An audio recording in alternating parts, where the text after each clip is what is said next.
মা, আজ তো বাড়িতে এত বড় আনন্দের দিন, এইভাবে মুখ ভার করে বসে থাকবেন না।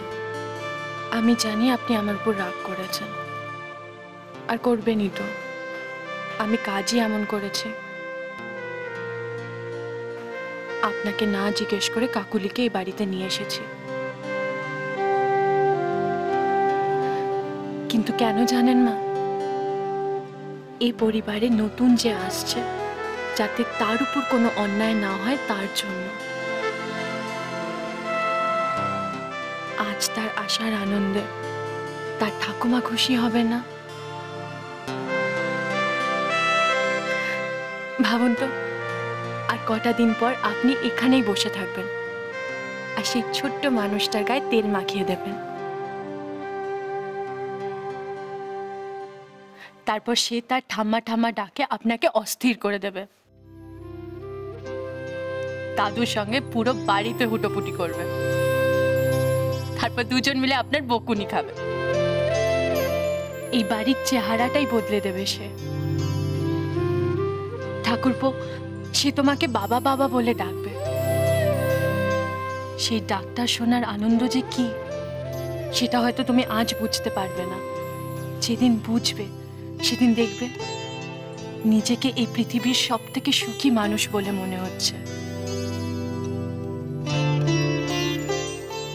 মা, যে এত আনন্দ, এত খুশি নিয়ে আসছে, তার আসার আগের সময়গুলো আমরা আনন্দে ভরিয়ে রাখবো না? মা, আমরা যদি আমাদের মনটা বড় করে কাকুলির সব অন্যায় ক্ষমা করে দিই, তাহলে ওর মধ্যে যে আছে সেও তো আনন্দে থাকতে পারবে। যদি কাকুলির মনটা ভার থাকে, তাহলে ওর বাচ্চাটাও তো কষ্ট পাবে। মা, আচ্ছা মা, এই এত বড় খুশির মধ্যে কাকুলির ওই মিথ্যে, ওই অন্যায় সবকিছু ছোট লাগে না?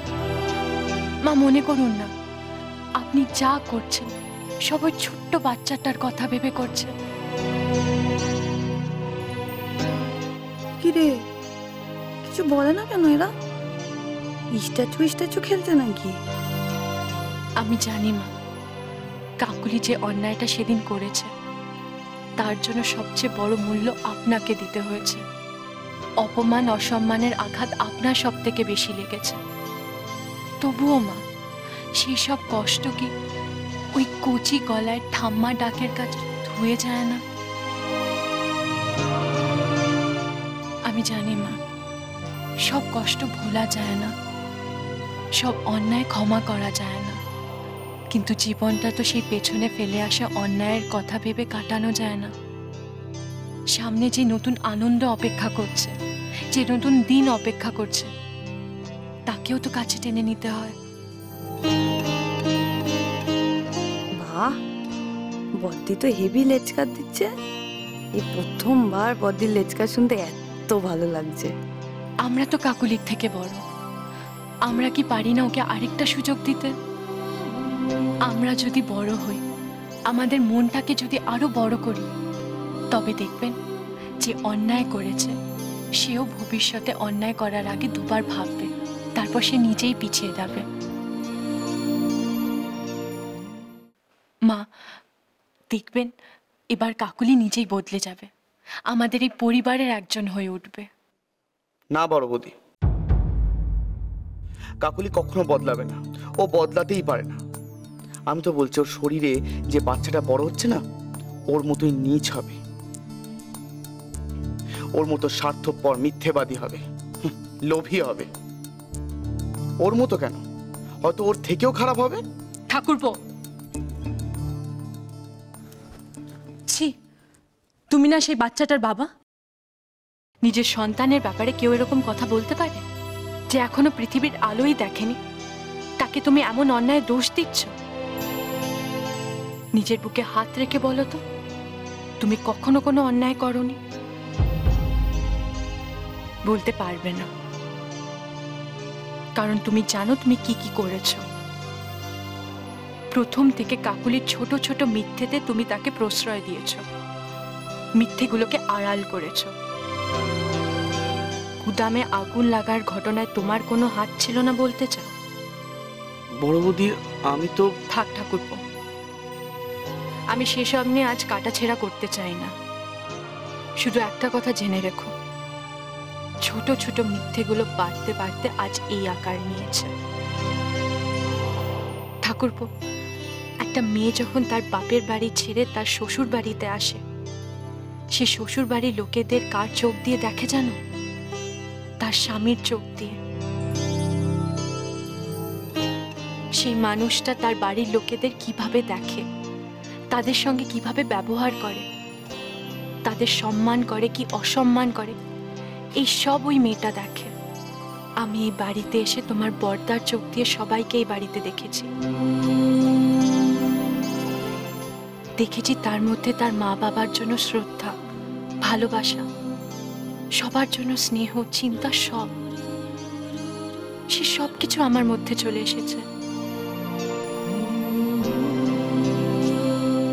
বাড়ির বউ ততটাই শ্রদ্ধা সম্মান করে যতটা সে তার স্বামীর মধ্যে দেখে।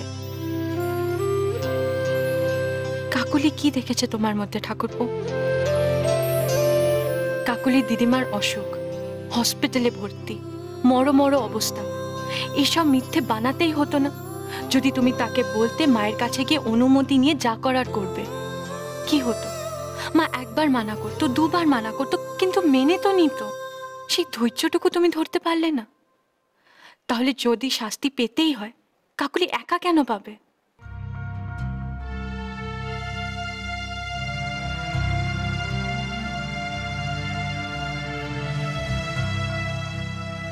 মা, এই যে বৌমা এই বাড়িতে থাকবে।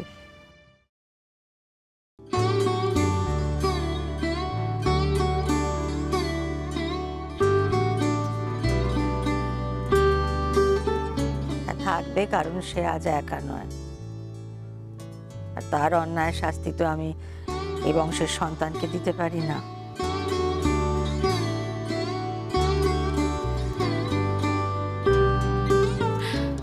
আমি এক্ষুনি আসছি। মা, আমি কিন্তু বলছি তুমি আবার ভুল করছো। কেন তুমি ওকে মাফ করে দিচ্ছ? আমি তো ওকে মাফ করিনি। আমার মনে ওর জন্য এতটুকু জায়গা নেই। আর যদি এ বাড়িতে জায়গা দেওয়ার কথা হয় তবে আমি ওকে নয়, বাচ্চাকে জায়গা দিয়েছি এ বাড়িতে। এ বাড়িতে বাচ্চা থাকবে, কাকুলি নয়। বাচ্চার কপাল জোরে এই বাড়িতে থাকবার কপাল পেল। তবে আবার যদি এমন কোনো অন্যায় করেও আর কেউ ওকে বাঁচাতে পারবে না, এই কথাটা যেন সে মাথায় রাখে।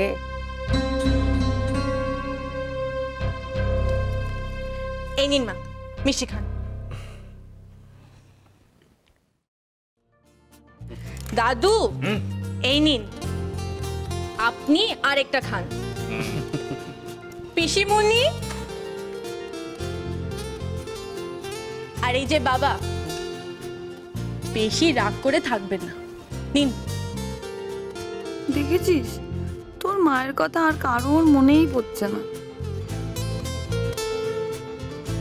এই যে বড় বাবা, আপনি জেঠু হলেন।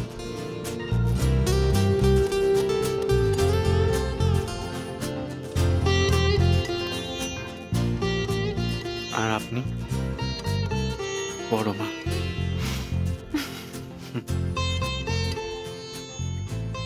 নিশিত, আমি একটা গোটা পরিবারকে নিজের চোখের সামনে ভেঙে যেতে দেখেছি।